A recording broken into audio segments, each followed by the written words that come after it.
Narsipatnam town police station పరిధిలో మొన్న రాత్రి అండి ఒక అమ్మాయి ఇక్కడ షోరూమ్ లో వర్క్ చేస్తుంది. అమ్మాయి తిరిగి వర్క్ ముగించుకొని రాత్రి 7 ప్రాంతంలో తిరిగి తన స్వగ్రామానికి వెళ్తుండగా మధ్యలో ఒక రౌడీ షీట్ హోల్డర్ ప్లస్ ఇంకొక వ్యక్తి ఇద్దరు కలిసి ఈ అమ్మాయిని అటకాయించి ఆ అమ్మాయి చేయి పట్టుకొని అసభ్యంగా ప్రవర్తించడం అది జరిగింది.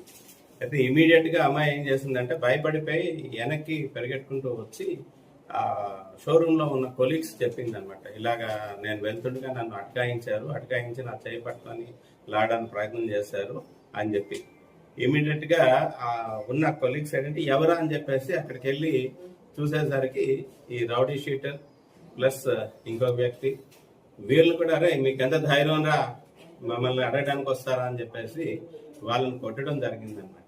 ముఖ్యంగా ఈ కేసు విషయంలో ఇప్పుడు ప్రెస్ మీట్ పెట్టడానికి కారణం ఏంటంటే ఎవరైనా సరే ఆడవారి జోలికి వచ్చినా మైనర్ల జోలికి వచ్చినా పరిస్థితి చాలా సీరియస్ గా ఉంటుంది.